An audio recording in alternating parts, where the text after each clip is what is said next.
We're going to begin today by learning the tricks of a rather special trade. Health, and so today I've chosen dried spinach. Fire 1. Rocket 2. The crew is busy. The command pilot has time for only this brief reflection. I'd like to argue with them about going home, but I don't know how we can. That was all. Oh, well, everybody's heard about the bird. Once the difficulty was corrected, we could take time out to realize that Gemini 8 had brought us closer to lunar exploration by demonstrating the first successful dock in space.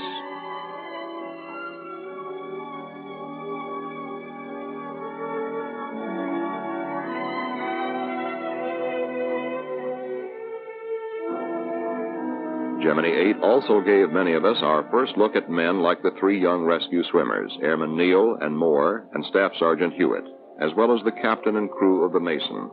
Stations doing their duty and doing it well. Now, let's take a look at your new face. It's an amazing technique, Max, but the face is all wrong. But Chief, Dr. Proctor himself said this is a perfect face for a secret agent. Because they're on the level. $2,000 to see the dance. Sounds good. Let's cue that music and gentlemen, get dancing. Come on, Buzz. Bam, that's the band. Bam, that's another band. And what I do, And it's like magic. Dried spinach, and spinach ready to eat.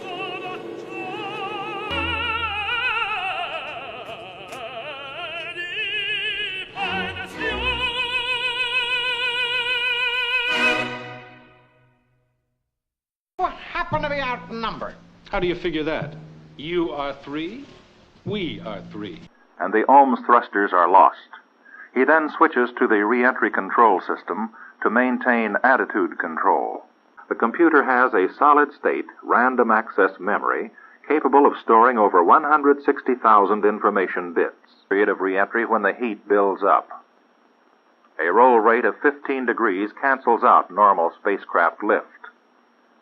Starting from re-entry velocity of Mach number 25, temperature of the atmosphere immediately in front of the heat shield builds up to approximately 6,000 degrees Fahrenheit. Temperature of the bond line between the shield and the structure was measured at 225 degrees. It was designed to withstand over 500 degrees.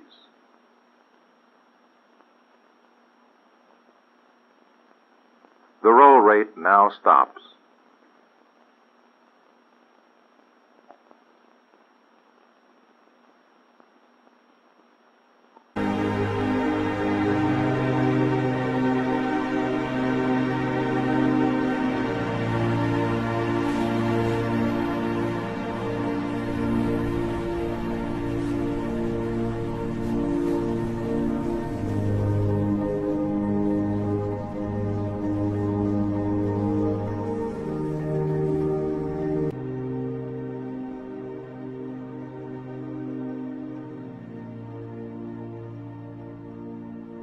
From Cape Kennedy, astronauts Tom Stafford, Gene Cernan aboard, will be inserted into orbit in a little more than 6 minutes.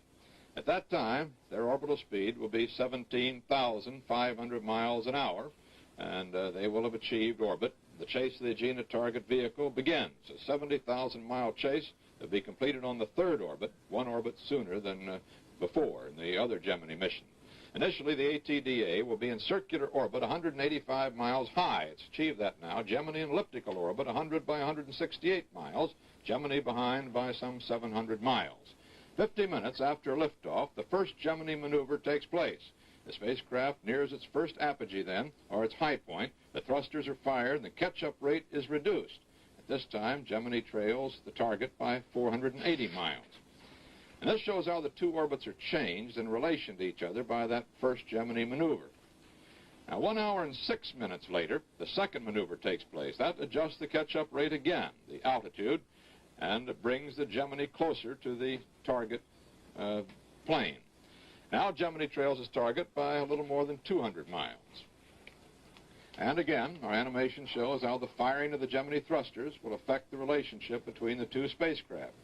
You see how the Gemini is now at one point touching the orbit of the other. Now comes a third and very important Gemini maneuver, 2 hours and 20 minutes into the flight, near the high point on the second revolution of the Earth.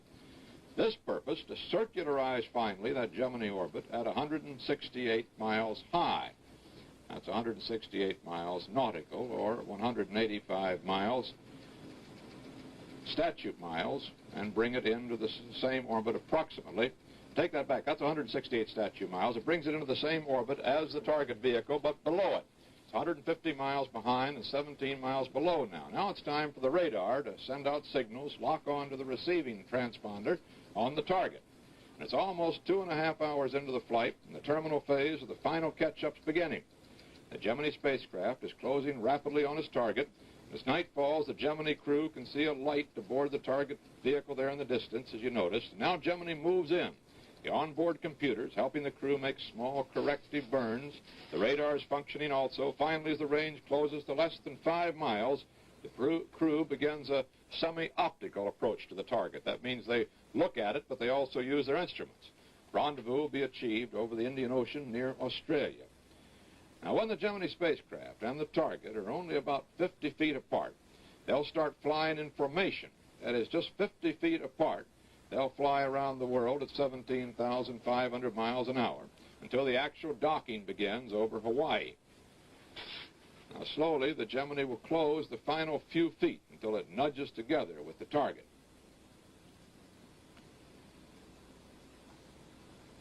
Moves in there. Wally Schirra said it's about like parking your car in a garage. But the vehicles are moving 17,500 miles an hour. However, at this point, in their relative speed, it's just about 1/3 of a mile an hour. And into the docking collar. That has to be done slowly and carefully, of course. The Gemini 8 proved docking could be done, and the Gemini 9 crew are confident they're going to be successful. In actuality, there'll be more than one docking exercise in this flight. There are going to be a total of 9. The maneuver is going to be repeated many times to give these pilots, Stafford and Cern, a chance to try their hand and their skill at it. So this will be a familiar configuration for a good part of the flight of Gemini 9. You've seen how docking's accomplished now. Well, with the flight of Gemini 9, the launch here some 14 minutes away. The countdown is T-11 or 10 now of 10:57, but there's a 3-minute hold in there. So it's about 13 minutes and 52 seconds to launch.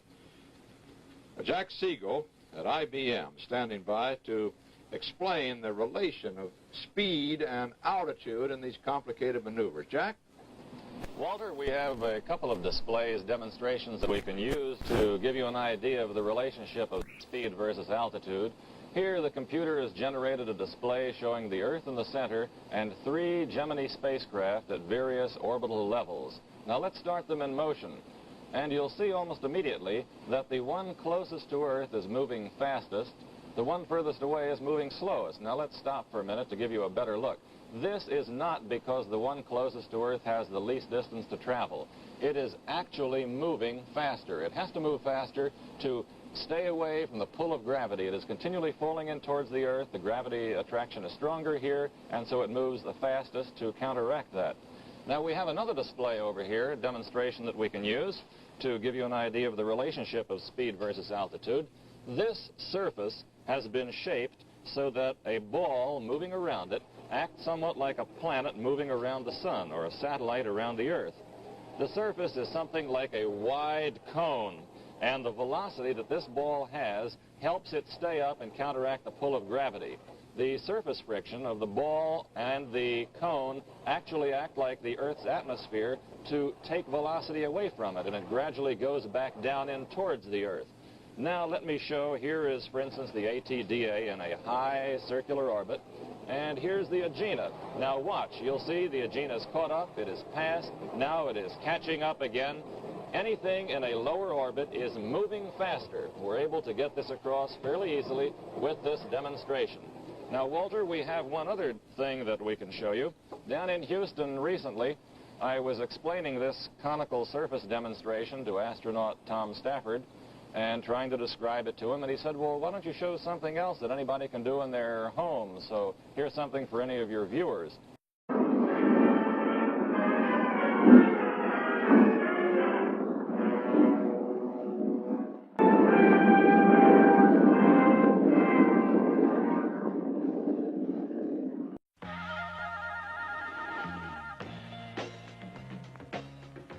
These days, small cars can make a lot of sense. And here's one that makes more sense than most. New Holden Gemini, the little car full of big ideas. For convenience, Gemini comes complete with a single stalk that carries your trafficators, headlight dimmer, headlight and hazard warning light controls. They're all there, right at your fingertips. And see that control next to the horn button on the wheel?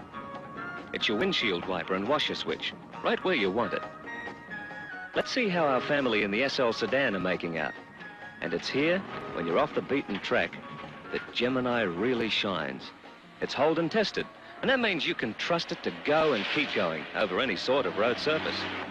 That four-coil suspension really works when it comes to soaking up the bumps, leaving you to ride in smooth comfort.